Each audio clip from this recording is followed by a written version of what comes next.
अस्सलाम वालेकुम। आज हम इस वीडियो में जो सीखने जा रहे हैं वो है टू वायर वाले केम एंड क्रैंक सेंसर की wiring testing and sensor testing. Two wire वाले केम और क्रैंक सेंसर का ऑपरेटिंग प्रिंसिपल सेम होने की वजह से इनका टेस्टिंग प्रोसीजर भी सेम है। सो बढ़ते हैं टॉपिक की जानिब और देखते हैं कि कैसे टू वायर वाले केम एंड क्रैंक सेंसर को टेस्ट किया जाता है।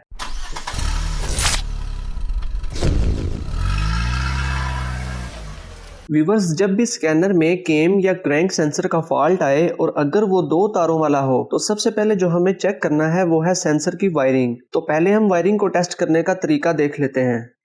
टू वायर वाले केम या क्रैंक सेंसर में एक ग्राउंड वायर होती है और दूसरी सिग्नल की। फर्स्ट ऑफ ऑल आपने ग्राउंड वायर को टेस्ट करना है। आपने सेंसर के ग्रिप को उतारना है, देन मल्टीमीटर को कंटिन्यूटी पे सेट करके इसकी एक प्रोब को आपने ग्राउंड करना है और दूसरी प्रोब को आपने वन बाय वन करके सेंसर की इन दोनों वायर्स पर लगाना है।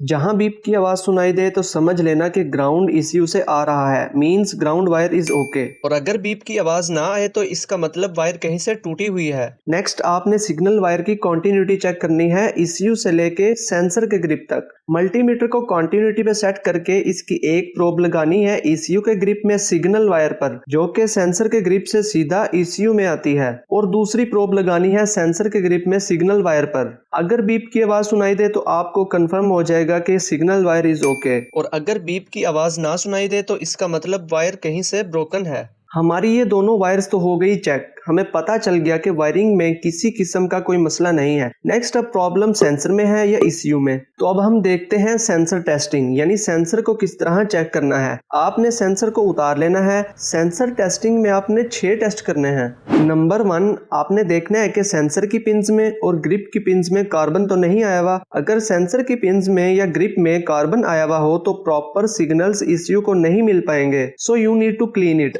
नंबर 2, आपने रबर रिंग को चेक करना है कि ये खराब या डैमेज तो नहीं। अगर रबर रिंग खराब हो, एक तो ऑयल लीक होने का मसला होगा और दूसरा एयर गैप भी कम या ज्यादा हो सकता है, जिसकी वजह से आउटपुट सिग्नल में मसले आएंगे। नंबर 3, आपने देखना है कि सेंसर पे डर्ट तो नहीं जमी हुई। अगर डर्ट जमी हुई हो तो सेंसर टीथ व्हील के दंदों को प्रॉपर डिटेक्ट नहीं कर पाता और सिग्नल्स में फ्लक्चुएशन के इम्कान हो सकते हैं।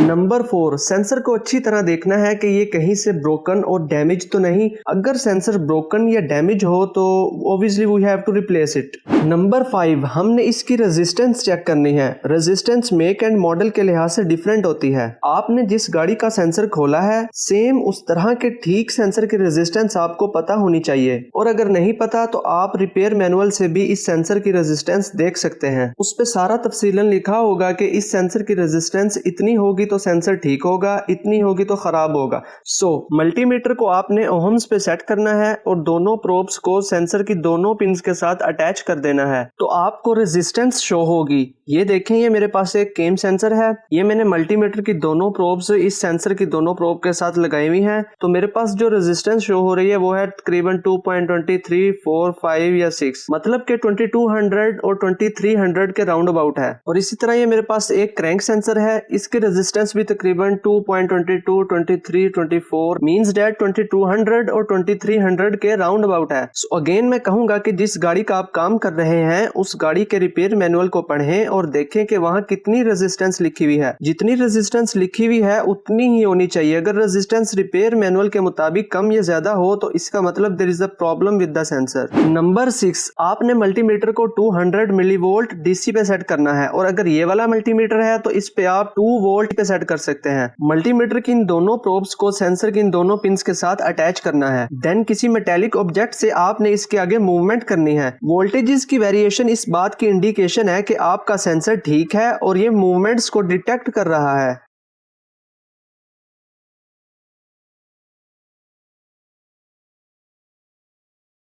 दो तारों वाले मींस इंडक्टिव सेंसर में आपने ये 6 टेस्ट करने हैं। इंशाल्लाह आप कंफर्म कर लेंगे कि सेंसर ठीक है या खराब। एट द एंड अगर वायरिंग भी ठीक है और सेंसर भी सही है देन डेफिनेटली ईसीयू में मसला है, so you have to repair it. यहाँ एक और बात करता चलूं कि नॉर्मली टेक्नीशियंस देसी सा तरीका इख्तियार करते हैं और सेंसर को बदल कर चेक करते हैं, और जो सेंसर बदलते हैं उसकी भी कोई वेरिफिकेशन नहीं होती कि ये सेंसर सही है या खराब, क्योंकि जनरली सेकंड हैंड सेंसर लगाते हैं। मैं ये कहूंगा कि सबसे सबसे प्रोफेशनल तरीका है कि ऑसिलोस्कोप से सेंसर को टेस्ट किया जाए। ऑसिलोस्कोप का सबसे बड़ा बेनिफिट यह होता है कि आप सेंसर को उतारे बगैर सेंसर के सिग्नल्स गाड़ी स्टार्ट करके चेक कर सकते हैं। ऑसिलोस्कोप आपको ग्राफिकली वेव की फॉर्म में सिग्नल्स जनरेट होते हुए दिखाएगी, तो आप इजीली अपनी आंखों से इन वेरिंग वोल्टेजेस की वेव फॉर्म को चेक करके कंफर्म कर सकते हैं कि सेंसर इज गुड और नॉट। ऑसिलोस्कोप जरा कॉस्टली टूल है, इसी वजह से कम इस्तेमाल होता है। मैं ज्यादा इस पर डिस्कशन नहीं करूंगा, बस जनरली आपको बता दूं कि ऑसिलोस्कोप पे डिफरेंट प्रोब्स होती हैं और इन्हें समझने के लिए आपको ऑसिलोस्कोप को इस्तेमाल करने का तरीका समझना पड़ेगा, तब ही आप एक प्रॉपर वे में डिफरेंट सेंसर्स को टेस्ट कर सकते हैं और इनके सिग्नल्स को ग्राफिकली एक वेव फॉर्म में देख सकते हैं। सो ये था जी इंडक्टिव सेंसर का testing procedure. I hope this video has increased your knowledge. Don't forget to click on the subscribe button if you want more weekly updates on different automotive sensors.